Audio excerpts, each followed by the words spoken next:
Well, we are going to turn to next weather meteorologist Orelon Sidney, and I am loving this weather right now. It's the best time of year, the fall. The best. Oh, I mean, the gorgeous, starting to see some leaf foliage, changes. yes. Just a little bit. Probably in the mountains, you're getting a little bit more. But if you want to go leaf peeping this weekend, might not be bad to head up to the mountains and do that. Okay, yeah. I like it. Leaf peeping. Yes. Orelon's just putting us on. My little term there.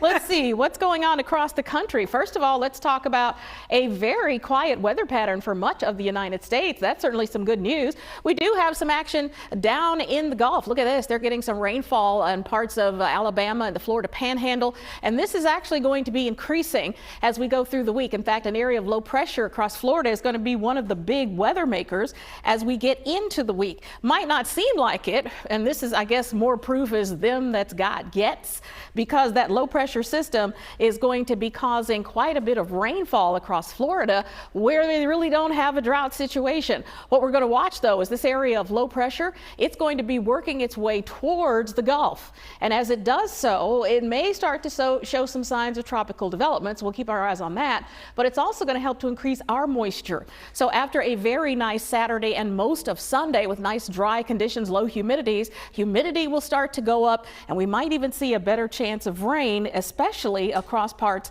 of southern Georgia. So here we go. All that rain accumulation along the Gulf Coast. Actually, I think I jumped one, so let me go back and show you that again. All the rain accumulation is mainly going to be along the Gulf Coast, but parts of South Georgia could get some rain as we go through the next couple of days. As we get north of Interstate 20, it's going to get harder and harder to get any action that way, but there may be some relief coming, and that's because we have a new cold front.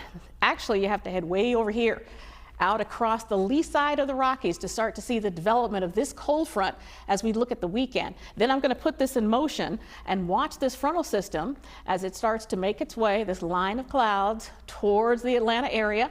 And there you go. We've got a frontal passage that comes through probably sometime on Wednesday, and that might be one of the best times for us to get some rain. Now, are we going to get the widespread drought relieving rain we need? Unfortunately, no, but we'll take anything we can get right now, because you know about beggars and choosers. All right, so here's your extended forecast. Nice weekend. Looking for temperatures to be somewhere in the 80s. Looks like I'm kind of standing halfway in, halfway out of the forecast. Let me go over here. 80 degrees our forecast for your Saturday and Sunday, or thereabouts. Getting into next week, it's still going to be nice and warm for you, and I think the warmest day is probably going to be Wednesday. That's ahead of that cold front. Southerly winds will be rather strong. There may be a little chance of rain in here. I went ahead and put in 20%. Then things start to cool off. You'll see highs in the 70s going into next week. And how about this? How about some 40s in your overnight low forecast? That is definitely possible with the passage of that front next week.